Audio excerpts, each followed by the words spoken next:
Justement pour y arriver, devoir modifier un peu notre mode de fonctionnement, puisque si on veut être finalement au service des clients, être réactif, être performant et être professionnel, on est obligé de travailler différemment. On ne peut plus travailler finalement cheminée, il faut qu'on travaille de manière transversale à tous les niveaux, bien sûr au niveau de la DO et au niveau des centres, et il faut aussi que le fonctionnement entre DO et centre financier et DO et le reste du monde, parce qu'on entend aussi souvent dire que la DO est un peu une tour d'ivoire pour le reste du monde, et en tout cas je me réjouis justement qu'il y ait de nombreux acteurs hors de la DO, hein, sur la DP, la compta, la DPC, soient là, parce que justement il faut qu'on travaille de manière beaucoup plus fluide, qu'il y ait de la transparence, qu'il y ait aussi une fluidité dans nos échanges, et que chacun comprenne bien qui fait quoi. Et c'est vrai que c'est pas toujours simple, hein. Moi je travaille depuis la DO depuis bientôt presque 3 ans, mais il y a encore plein de choses que j'ai toujours pas compris. Donc, alors peut-être qu'il y a des choses que j'aurais pas besoin de comprendre parce qu'elles vont évoluer et vont changer, mais je pense qu'effectivement on a besoin de travailler différemment, et donc c'est à travers ces journées aussi aujourd'hui qu'on fonde un peu un nouveau mode de fonctionnement. Et donc c'est pour ça que c'est très important. Alors pour ça, on a une filière projet, alors une filière projet qui est en même temps une filière assez jeune, puisqu'elle a été créée effectivement à la CDSP de 2017. Une filière qui est en transformation, Séverine l'évoquait, il y a les IRT qui sont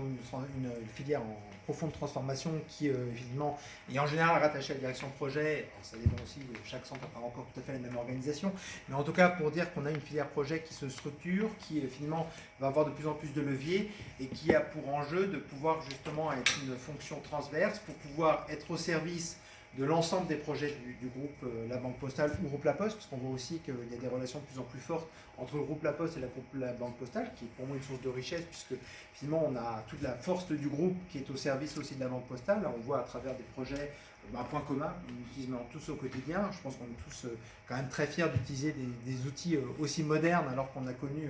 Lotus pendant de nombreuses années. Des programmes aussi comme PST qui font effectivement, c'est toute la rénovation de nos infrastructures qui est absolument indispensable dans une entreprise moderne, d'avoir des infrastructures qui soient vraiment à la pointe du progrès. Donc alors ça se fait pas comme un long fleuve tranquille, ça nécessite de passer par des étapes parfois un petit peu compliquées. Mais tout ça, effectivement, est quelque chose d'essentiel, d'avoir cette vision, effectivement, de transversalité à tous les niveaux, de manière horizontale et de manière verticale. Et donc, je pense que des journées comme aujourd'hui vont nous permettre justement de mieux comprendre comment on travaille, et pour en tout cas, vous, porteurs de différents programmes ou entités hors DO ou au sein de la DO, de voir comment on travaille avec cette filière projet, qui justement est une filière, comme je disais, en transformation, qui est une filière qui a aussi des enjeux importants devant elle et qui est là pour vraiment le faire que tous nos déploiements de projets, l'accompagnement du changement, la prise en compte aussi avant des déploiements sur des pilotes ou des retours de la part de nos opérationnels, soit le mieux fait possible pour qu'on n'ait pas de mauvaises surprises et qu'on gagne en efficacité, en rapidité sur tous nos déploiements de projets, puisqu'on voit que c'est compliqué, on a des projets qui sont de plus en plus complexes parce qu'ils sont très ambitieux, parce qu'ils font aussi appel à beaucoup de parties prenantes, hein. On a vu l'exemple aujourd'hui entre la compta, l'accréditation, les directions de programme, les directions de déploiement. Voilà. On a besoin, sur le moindre projet, on peut être 10, 12, 15 parties prenantes. Et si avec chacun un rôle utile, chacun finalement une étape importante, les RH bien sûr, j'oubliais les choses essentielles, l'informatique, enfin tous ces éléments-là, et tous doivent être pris en compte, et tous justement doivent contribuer à ce que notre programme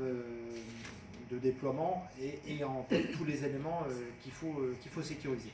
Et l'aspect lien avec les opérationnels est quelque chose d'essentiel, qu'on fait à mon avis pas encore suffisamment, qu'il faut faire encore plus, parce que c'est ça qui permet aussi de gagner beaucoup de temps après. Et ça, c'est quelque chose d'essentiel, et on sait qu'en plus, dans les centres financiers, le contexte n'est pas toujours simple, hein. On a effectivement entre la multitude de 20 centres financiers, entre effectivement des centres financiers qui ont connu énormément d'évolutions sur les 20-30 dernières années. Ce qu'il faut avoir en tête, c'est que les centres financiers, ça fait 30 ans qu'ils sont en organisation perpétuelle. Moi j'ai connu le réseau, je dis que ça fait un peu 20 ans, mais les centres financiers, ça fait 30 ans. Depuis le début des années 90, il y a eu d'énormes programmes de transformation qui ont eu lieu. Donc forcément, ça fait des équipes qui ont peut-être une sensibilité un peu plus particulière et sur laquelle il faut le prendre en compte. Et donc ça aussi, c'est un peu notre rôle, hein, qu'on puisse le faire de manière la plus efficace possible, la plus transparente possible, et en ayant la meilleure prise en compte un peu des impacts à venir pour que justement on ne les découvre pas au pied du mur. Et donc c'est pour ça que c'est important effectivement aujourd'hui de comprendre effectivement quel peut être l'apport de cette filière projet. La question qu'on a eue à l'instant, justement, montre bien que c'est pas, justement, il faut qu'on apprenne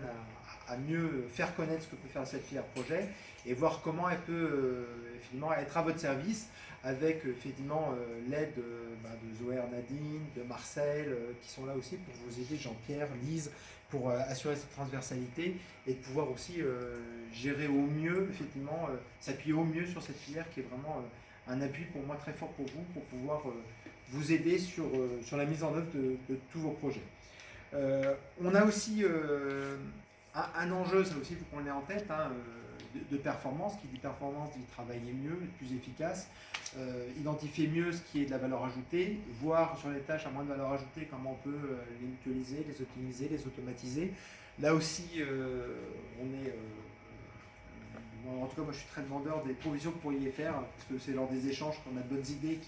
qui surgissent. Je pense que chacun seul n'a pas la solution, et c'est souvent en travaillant ensemble qu'on identifie les solutions. Et ça, effectivement, Christophe Van Baal, là aussi, dans le projet pour la DO et les centres financiers, a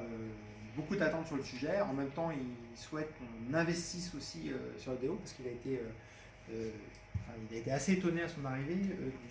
peu d'investissement que l'ADO fait sur son propre mode de fonctionnement. Alors, on bénéficie des grands programmes, bien entendu, Capillon, Contact, Matisse, etc. Mais en tout cas, sur le fonctionnement de l'ADO, on se rend compte que finalement, on travaille de manière assez rustique, avec des outils un peu de briquet de broc.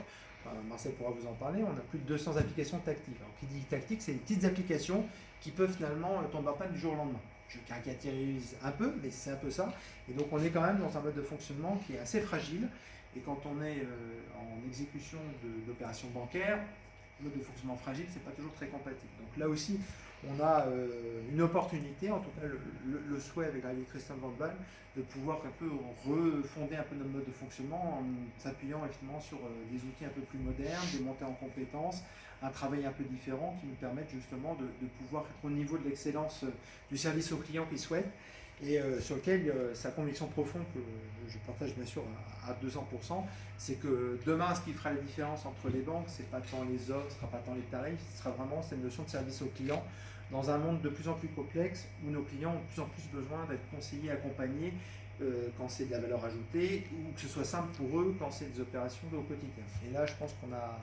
beaucoup de pain sur la planche sur le sujet, parce que le monde bancaire, de manière générale, n'est pas un monde simple pour les clients. Et je pense que la banque postale est particulièrement pas simple pour ses clients. Donc je pense qu'on a un double enjeu sur le sujet. Et là aussi, ça se fait avec une bonne connaissance de nos clients. Et ça, on a la chance aussi d'avoir tous les fronts, alors que ce soit les fronts à distance côté DO ou les fronts en face à face côté réseau, pour capter le maximum d'input de la part de nos clients.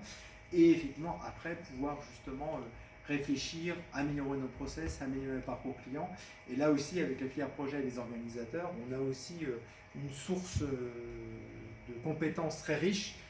qui sont aux avant-postes, au plus proche des process et des clients, pour pouvoir nous aider. Et donc ça aussi, vous allez en parler aujourd'hui, pour bien comprendre toute la ressource que peut vous apporter ces ordinateurs pour vous aider dans l'anticipation et l'amélioration de nos process. Voilà un petit peu les messages essentiels que je voulais qu'on partage. Et en tout cas, je vous remercie à tous d'être venus, parce que je pense que c'est finalement essentiel qu'on travaille ensemble et qu'on puisse justement mettre en œuvre le mieux possible effectivement tous les atouts que nous avons et qui sont nombreux, et qu'on puisse effectivement travailler différemment, nous transformer nous aussi à tous les niveaux, pour justement faire face aux enjeux importants qui nous attendent dans les années à venir.